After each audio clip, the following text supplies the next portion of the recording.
여러분 안녕하십니까? 경제현장 오늘 시작합니다. 한국소비자단체협의회는 이번 추석 차례상 평균 비용이 30만 원에 이를 것으로 전망했습니다. 지난해보다 10% 가까이 늘어난다는 건데요. 오늘부터 신청하는 5차 국민지원금도 물가를 자극하지 않을까 우려됩니다. 뛰는 물가는 금리 인상의 빌미가 되죠. 하반기 안정세를 예측했던 정부는 당황한 기색이 역력합니다. 물가 오름세 얼마나 심각한지, 어떤 대책이 필요한지 토론해 보겠습니다. 유튜브 실시간 댓글 의견 주시면 토론에 반영하겠습니다. 경제현장 오늘입니다.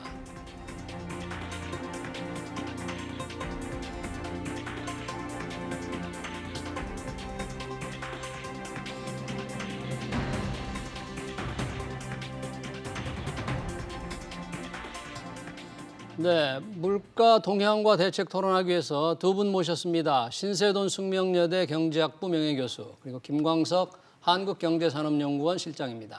두 분 어서 오십시오. 안녕하세요. 반갑습니다. 반갑습니다. 네, 신세돈 교수님, 추석이 이제 2주 앞으로 다가왔는데 늘 그렇지만 추석은 항상 물가가 오른다고 그러는데 이번에 좀 특별히 더 심각합니까? 물가 오름세가 어느 정도 지금 상황이 펼쳐지고 있어요? 이제 작년에 코로나 때문에 전반적으로 뭐 거의 모든 물건 가격들이 조금 내려갔었어요. 좀 마이너스로 내려가니까 기저 효과라는 게 있어서 그 좀 더 이제 상승률이 높아 보이기는 하는데 이 물가 상승이 그럼 전부 기저 효과 때문이냐 그런 것 같진 않아요. 들여다 보니까.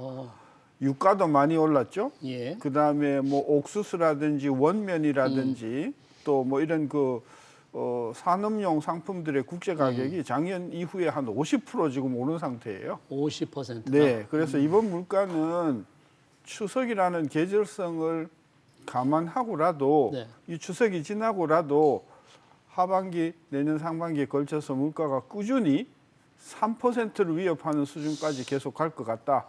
저는 그래서 이 추석 물가를 밥상 물가로만 우리가 보는 거는 조금 부분적이다. 그런 생각이 드네요. 네.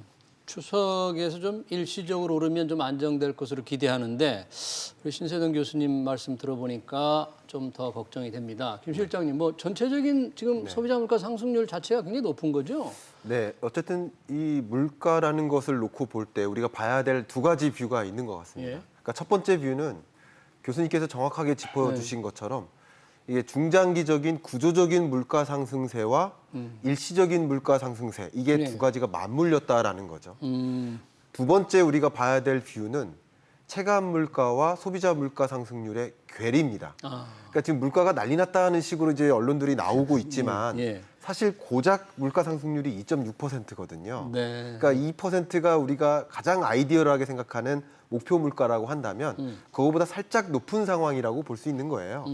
그런데 우리가 느끼는 체감 물가는 엄청나게 높은 거죠. 주로 물가. 밥상 물가, 식탁 물가 이런 표현들을 많이 하고 계신데 주로 우리가 장을 볼 때 많이 거래하는 그런 품목의 가격이 급등하면서 특별히 내가 체감하는 물가 상승률은 50%, 60%인데 물가 상승률은 2.6%로 상대적으로 안정적인 것이죠. 그러니까 이런 체감 물가와 실제 소비자 물가 간의 괴리, 이런 이슈도 이제 두 가지를 우리가 진단해야 되지 않을까. 그렇기 때문에 더 많이 국민들이 힘들어한다 이렇게 생각이 됩니다. 예.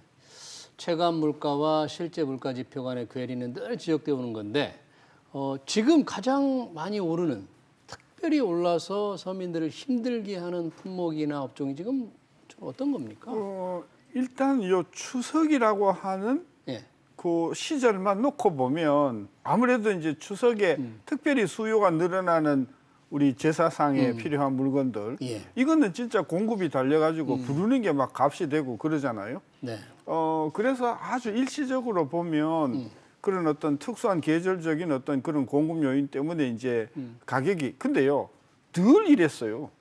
늘 추석 전에 늘 이랬어요. 뭐 계란 한 판에 뭐 10,000원, 뭐 12,000원 막 넘어간 적도 있고 그러지 않았습니까? 그래서 이제 이런 문제는 심리적으로는 굉장히 큰 영향을 주죠. 아니 뭐 감자 한 200g 하나에 뭐 2,000원이야? 이게 말이 돼? 이제 그러긴 한데 아까 우리 김 박사님 말씀하셨잖아. 전체적으로 보면 소비자 물가가 지금 2.6% 올랐어요. 네. 근데 이 2.6%가 과거에 소비자 물가가 막 7%, 8% 오를 때 비하면 많이 안정된 건데 네. 중요한 거는 지난 2017, 2018, 2019년도에는 이게 안 올라서 걱정을 했단 말이에요. 아, 물가가. 디플레다 뭐 그래 가면서. 예. 근데 거기에 비하면 2.6인데 왜 2.6이 중요하냐 하면 한국은행이 2012년도까지는 3% 목표였었어요. 물가 상승 목표가. 네. 그러다가 2013년서부터 이거를 2%로 낮췄거든요. 예. 한 번도 2% 목표를 위협한 적이 없었어요. 정말 물가 안정이다. 이내로 관리가 그랬는데 됐는데. 이게 2%가 무너졌잖아요. 예. 2.6이거든요. 그러니까 한국은행이 가만 앉아 있을 수가 없죠. 그래서 2.6이 예년에 비하면 상당히 낮은 거기는 하나 네. 한국은행 입장에서는 가만히 앉아 있을 수 없다. 그래서 이제 고금리 정책을 꺼냈던 거죠. 그렇군요. 아까 우리 신 교수님이 잠깐 달걀 얘기를 했는데 네. 정말 믿기지가 않는 게 네. 달걀 이 서민들이 많이 쓰지 않습니까? 네. 이게 뭐 40~50% 오른 상태가 계속된다는 게 그 네. 전에 그러면 이런 부족 현상을 예상했을 텐데 어떻게 이런 대책이 없었던 건지 네. 정부의 능력이 좀 저는 의심스러워요. 이 부분을 이제 짚어본다면 네. 방금 말씀하신 것처럼 매 추석 직전 예. 그리고 매 설 직전에는 그러니까 여름이 지나면서 뭐 가뭄이나 홍수 이후에 수확물이 부족해져요. 네.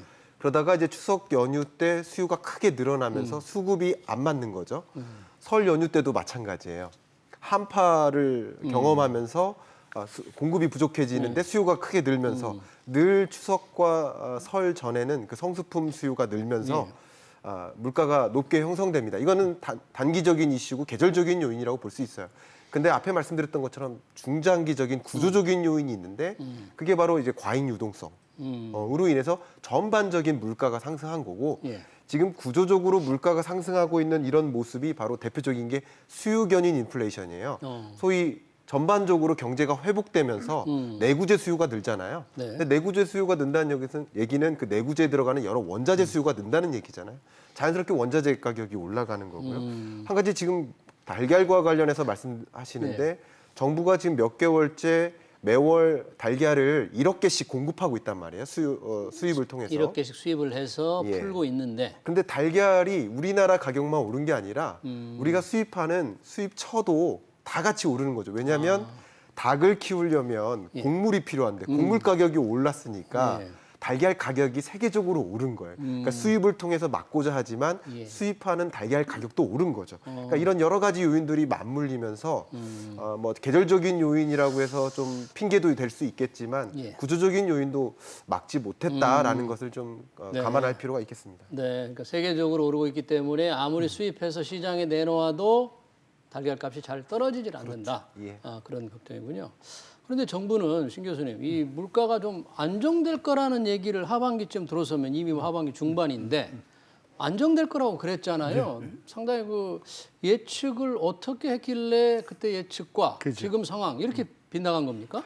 정부는 첫째 항상 긍정적으로 이야기하는 버릇이 있어요. 그래서 항상 좋아진다는 그런 버릇이 있고요. 한국은행만 하더라도 금년도 물가 상승률을 어떻게 봤냐면요. 상반기에 1.7, 하반기에 2.0, 연평균 1.8로 봤었어요. 한국은행이. 예. 그러니까 한국은행은 하반기가 더 높을 거라고 봤어요. 한국은행은 네. 그러니까 정부만 한국과 달리 하반기는 좋아질 거라고 했다. 그래서 앞으로는 정부의 말은 우리가 그러면 저게 어구나 이렇게 정확하게 해석하는 그런 그 태도가 필요한데 정부가 그러면 왜 그렇게 생각을 했는가? 저는 기저효과. 그다음에 우리 그랬잖아요. 미국서 계속해서 물가는 일시적인 거다. 미 연준이 계속 그랬잖아요. 네. 그러니까 얘네들이 너무 외국 말을 듣다 보니까 그런 것 같은데. 네. 저는 아까도 제가 강조했지만 우리 국민 여러분들이 아셔야 할 것은 이번 추석이 지나고도 지금 뭐 제가 보니까 원면, 뭐 구리, 뭐 원자재 그 원유는 말할 것도 없고 네. 작년에 비해서 50% 이상 높은 상태가 지금 계속되고 있어요. 계속되고 있다. 그러면 앞으로 이런 그 뭐 라면서부터 이런 것들이 전부 저는 가격이 오를 거라고 봐서 우리 국민들께서 상당히 좀 준비를 하셔야 될 것 같아요. 네. 제가 교수님께서 말씀하신 그 부분에 대해서 조금 더 첨언을 드리고 싶은데요. 제가 우리 스태프분들을 통해서 기조적 물가지표라는 그래프를 전달해 드렸습니다. 그것을 같이 보시면서 이야기하면 더 좋을 것 같은데요. 기조적 물가지표. 이 한국은행이 지난주에 기조적 물가지표 점검이라는 보고서를 냈습니다. 그러니까 이 물가 상승세가 단기적인 이슈냐, 중장기적인 이슈냐를 진단하는 이 교란 요인들이나 혹은 기조 효과나 이런 요인들을 다 뺀 지표입니다. 그러니까 지금 이 기조적 물가지표로 계산을 했을 때 근래 들어 가장 높게 형성되는, 그러니까 기조 효과나 교란 요인, 에너지 가격 뭐 이런 뭐 여름철 뭐 피해라든가 수급 차질 뭐 이런 이슈들을 다 뺀, 요인들을 좀 빼고, 그렇죠. 그런 것을 다 뺀 구조적으로 이제 물가가 상승하는 추세로 갈 것이냐 여부를 진단하는 그런 지표라고 볼 수 있는데, 이것은 특별히 변동성이 굉장히 낮고요. 또 지속성이 높습니다. 그러니까 이것을 기초로 해석을 해본다면 어떠냐면, 우리의 이제 물가 상승률을 계산할 때 460여 가지 품목이 있죠. 그 품목의 일부 식료품 물가만 상승하는 게 아니라 전반적인 물가가 상승하는 것이다. 전반적인 품목, 소비 품목들의 가격이 상승하는 것이고, 두 번째는 소비자들도 기대 인플레이션이라고 해서 향후 물가가 상승할 것이라고 기대하기 시작한다는 거예요. 근데 물가가 상승한다고 소비자들이 기대하면 물가 상승으로 이어집니다. 그리고 물가가 하락할 것이라고 기대하면 실제 물가 하락으로 이어져요. 물가 상승은 물가 상승을 또 견인하거든요. 그러니까 그런 흐름을 본다면 이게 단기적인 이슈로 끝나는 것이 아니라 한국은행은 지금 중장기적으로 상당한 인플레이션 현상이 일어날 수 있겠다라고 진단하는 것이죠. 분석을 하고 있다. 네. 그런 얘기군요. 그러면 상당히 이제 앞으로 걱정을 해야 될 상황인데, 어떻습니까? 지금 물가를 계산할 때 지금 서민들이 느끼는 가장 또 큰 것 중에 집값하고 전세값 있잖아요. 집값은 안 들어가지만 전세값은 물가지표 잡히는 거죠. 근데 그 집값도 지금 전세값도 계속 오르잖아요. 오르죠. 그러니까 뭐 쉽게 물가가 떨어지겠어요. 그렇죠. 근데 이제 그 전세값 상승이 올라가는 것은 전세를 사는 분들에게는 굉장히 큰 부담이 부담이죠? 되는 거죠. 굉장히 큰 부담이 되는. 이게 뭐 1, 2천만 원이 아니라 서울 뭐 평균 지금 전세값이 5억 뭐 이러니까. 근데 이게 오르면 1%만 올라도 뭐 몇백만 원씩 오르는 거잖아요. 그런 면에서 전세값 상승에 대해서는 저는 정부가 특단의 어떤 그런 뭐 전세값도 많이 지금 빌려주고 있지만, 전세 사는 분에 대해서는 전세값 상승에 따르는 전세 대출 부담 증가는 그건 뛸 염려가 없잖아요. 집주인한테 들어가니까. 결국은 그런 면에서 저는 전세값 상승에 대해서는 전 정부가 얼마든지 조치를 해야 된다고 보는데, 저는 30년 동안 제가 경제학자로 있으면서 근본적인 수수께끼가 뭐냐면요. 제가 처음에 한국은행 왔을 때 물가 상승률이 10%대였거든요. 야, 이거 어떻게 2%로 못 잡는가? 지금 잡았어요. 지금 2% 잡았는데 하나 안 풀린 게 뭐냐고. 왜 추석 때마다, 왜 구정 때마다 배추값이 그렇게 오르는가? 저는 여기에는 유통업체의 문제가 많이 저는 개재돼 있다고 봐요. 유통구조의 문제도 배제할 수 없다. 옛날에는 큰 물산 회사들이 거금을 가지고 명태를 미리 다 사둬요. 철에. 그래 가지고는 냉동고에 넣어놨다가는 내는데, 이게 가격이 막 뭐 몇 배가 올라 버리니까 그 중에 5분의 1만 팔고 나머지는 썩어도 채산성이 되잖아요. 저는 그래서 정부가 이 그 유통되는 농수축산물에 대해서는 좀 특단의 의지를 가지고, 아니 추석 때 되면 계란값 오르는 걸 지금 우리가 10년 경험을 했잖아요. 그러면 미리 좀 사둬가지고, 나 이런 그 상평책을 왜 정부가 하지 못하는가? 정부는 이번에도 특단의 대책을 마련해서 물가를 안정시키겠다, 이렇게 얘기를 하고 있습니다. 그럼 다 물가 올라가고 나서 다 그냥 그 속구를 다 깨지고 나서 그런 이야기하니까 서민들은 항상 허탈한 거죠. 전 사전적으로 이번에 다가올 구정 때는 사전에 정부가 그걸 예측을 해서 그 구정 물가나 또는 그 추석 물가가 안정되도록 하는 걸 가지고 저는 문재인 대통령이 평가를 했으면 좋겠어요. 뭐 지금 내년 설까지 기다릴 것도 없이 지금 추석이 뭐 지금 워낙 다급하니까 이거라도 좀 빨리 해야 될 텐데, 오늘부터 김 실장님 네. 지금 5번째 재난지원금 이른바 상생 국민지원금 신청을 네. 지금 받기 시작했잖아요. 그렇습니다. 이렇게 해서 풀린 돈이 한 11조 원 정도가 되는데 네네. 아까 뭐 수요를 이렇게 견인하는 그런 문제도 네. 있을 텐데 이게 물가를 더 자극하는 요인이 될 수 있나요? 이 정도로 수요가 어떻게 될까요? 지금 이제 서민께서 굉장히 힘들다라고 느끼는 이유 중에 하나는 물가 상승세가 2.6%로 높게 오르고는 있지만 더 중요한 것은 소득도 같이 증가하면 문제가 별로 없죠. 예. 근데 소득이 감소했단 말이죠. 2021년 2분기 기준 가계동향조사 이 처분 가능 소득이 1.9% 감소했습니다. 근데 1.9% 감소하는 그 과정에서 물가만 치솟기 때문에 이 엔겔 지수가 높은 저소득층은 정말 버텨내기가 힘든 상황이라고 볼 수 있죠. 예. 자, 그러면 지금 지급하는 5차 지원금이 어떤 영향을 미칠까를 좀 봐야 되는데 긍정 부정이 다 있습니다. 긍정적인 요소는 뭐냐면 예.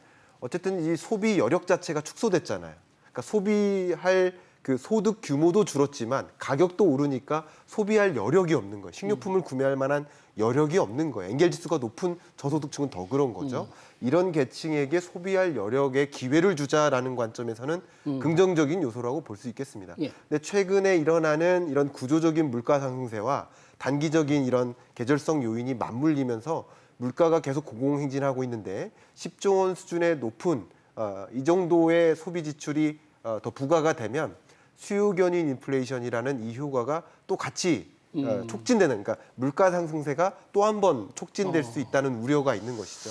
그러니까 이런 부분들을 좀 디테일하게 점검하면서 좀 뭐라고 해야 되나, 좀 미시적인 정책들을 좀 입안할 필요가 있지 않을까, 그런 해안들을 좀 마련해봐야 되지 않을까 하는 염려가 됩니다. 사실은 뭐 이 국민지원금이 지급되는 게 이제 아까 11조 원이라고 했는데 요즘 서민들의 생활고를 생각하면 이걸 지원해서 물가가 오른다는 걸 우리가 걱정하는 게 조금 너무 한가한 소리 같긴 합니다만 그럼에도 불구하고 수요를 더 뭐 소고기를 더 산다거나 뭐 이렇게 해서 물가가 좀 더 오르지 않을까. 근데 이제 그 이번에 드리는 돈은 어디 가서 마음대로 쓸 수 있는 돈이 아니잖아요.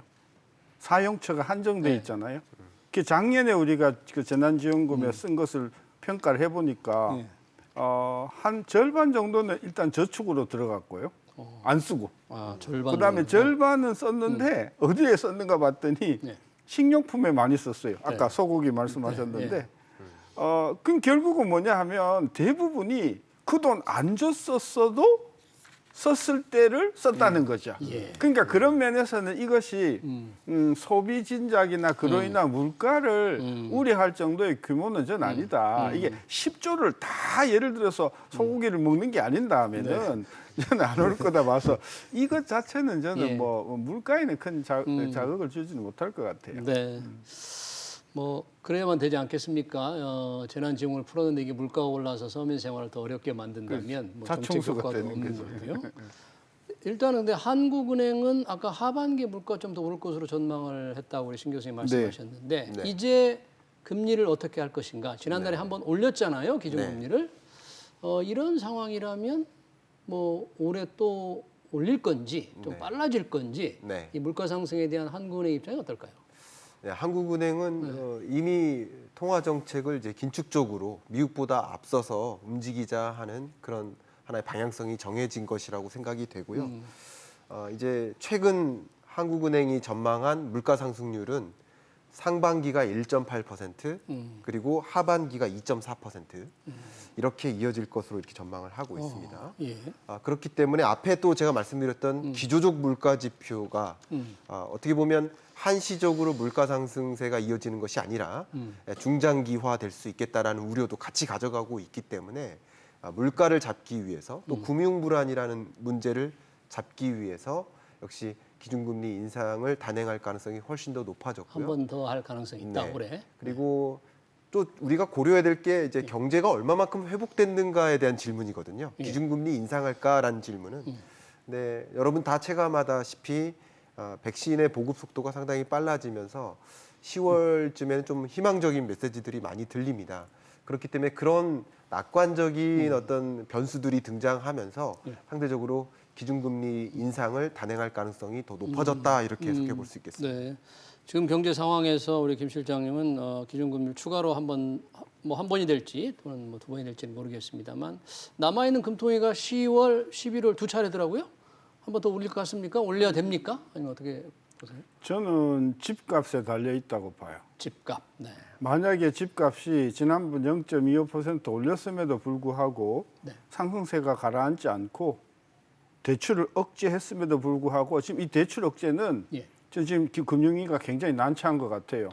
아주 그냥 아주 의기양양하게 네. 대출 줄이겠다 했더니 뭐 그렇죠. 현장에서 난리가 났지 난리가 않습니까? 났습니다. 실수요자들 뭐 그러니까 걱정이 이제 많으니까. 내일 모레 10일 날 금융 그 총책임자를 불러가지고 예. 당부를 한대요. 어. 뭔 당부를 할지 모르겠으나 실수요자나 이제 취약계층한테는 좀 째지 마라. 내가 뭐 굳이 명령을 해야 알겠냐. 너가 알아서 해라. 뭐 이렇게 이야기할 것 같아요. 자 그렇게 되면 실수요자들은 대출이 계속되면서 집값이 안 잡힌다. 만약에 집값이 계속해서 올라간다고 하면 칼 한 번 더 뽑을 것 같습니다. 만약에 집값이 잡히면 여러 가지 상황상 추가적으로 금리를 올려야 할 필요는 없겠다고 봐서 예. 하반기에 집값이 잡힐 것인가 안 잡힐 것인가가 금리 향방에 굉장히 중요한 건데 전 집값 안 잡힐 것 같아요. 안 잡힐 것 같아요. 네. 그러면 한 번 더 올려야 되겠네요. 그렇다고 하면 저는 한 번 더 올릴 것 같은데 네. 미국이 지금 최근에 그 잭슨 홀 미팅 이후에 얘네들이 좀 스탠스가 안 올리는 걸로 테이퍼링을 좀 늦게 하는 걸로 이런 분위기로 갑자기 바뀌었어요. 그래서 지금 거기서도 지금 난리가 났습니다. 이 사람을 교체해야 되냐 안 해야 되냐. 연준 의장을 그런 이야기인데 어쨌든 저는 올릴 거냐 안 올릴 거냐 반반인데 예. 결정은 주택 가격이고 주택 가격이 계속 안 잡히면 저는 한 번 더 꺼낼 가능성이 있지만 아까도 얘기했지만 7월 이후에 8월, 9월에 주택 가격 상승률이 조금 떨어지면 저는 뭐 여기에 더 이상 금리를 올릴 필요는 없겠다. 네. 좀 조심할 것 같아요. 그러면 지난달에 0.25%포인트 올렸는데 지금 집값의 영향은 뭐 아직은 안 나타나고 있겠죠? 뭐 영향이 어떻게 바로 나타납니까? 어떨까요? 그러니까 그 해당 통계 자체가 발표되는 시점이 이제 9월 중순이 되니까요. 예, 단기 지표만 가지고 분석한다 하더라도 예. 8월 달 그 주택 가격 상승률은 이제 9월 달이 돼서 나오니까요. 아직 그것을 검증할 만한 지표는 안 나온 것 같고요. 예. 다만 이 통화 정책의 스탠스가 완전히 이제 긴축적으로 글로벌리 전환되는 흐름이 이어지다 보니까 교수님께서 말씀하신 것처럼 주택 가격의 상승세가 둔화되는 흐름, 그러니까 가격이 떨어진다기보다는 상승 속도가 조금 둔화되는 흐름은 지금 나타나고 있고요. 예. 그리고 이제 이 통화 정책의 스탠스랑 금융 정책의 스탠스가 같이 맞물리면서 아무래도 가격의 둔화세 이런 것은 하반기 중에 나타날 것이라고 봅니다. 예. 근데 그것보다도 이제 지금 한국은행이 생각하는 이제 경제 성장률 올해 4% 수준을 4%. 달성할 것인지, 네. 그리고 국제 유가를 비롯한 주요 원자재 가격이 계속 상승한다면 물가 상승세가 계속 이어질 수밖에 없기 때문에 이것을 막아야 되는지 이런 현안들도 또 중요하기 때문에 이런 것들을 고려하면서 기준금리 인사 결정을 할 텐데 다행인 것은 제가 어제 국제 유가 네. 전망치를 좀 들여다보고 왔거든요. 예. 저는 이제 예상합니다. IEA나 EIA 미국 에너지 정보청의 국제 유가 전망치를 많이 인용하는데요. 예. 2021년 3분기가 고점이고 4분기 그리고 2022년 매 분기마다 완만한 속도로 하향 안정화되는 크게 떨어진다는 뜻은 아니고요. 그 고점 강세를 유지하는데 그 강세가 조금 약화되는 느낌 그런 흐름이기 때문에 3분기가 그러면 배럴당 한 뭐 지금 6, 70달러 되는 거죠? 네, 70달러라고 네. 본다면 4분기 예를 들어 68 그리고 2022년 뭐 65 이런 식으로 이제 강세 기조는 나타나지만 소폭 그 강세가 약화되는 그런 흐름이 이어질 것으로 이제 국제 기구들이 똑같이 전망을 하고 있습니다. 배럴당 네. 8, 90달러 정도로 이렇게 더 올라가지는 더 올라갈 않을 것이다. 것으로 보지는 않습니다. 예. 그것이 이제 일반적인 그 중론이기 때문에 예. 그런 면에서 높은 이 하이 인플레이션이 계속 유지될 거라는 그런 걱정은 상대적으로 좀 위안이 됩니다. 예. 그렇기 때문에 기준금리 인상 속도를 이렇게 가파르게 가져갈 수가 없지 않을까 이런 생각도 근데 있습니다. 이제 그 현장에서 이제 유가만 보면 지금 68 제가 오기 전에 68달러더라고요. 8월 달 통계가. 예.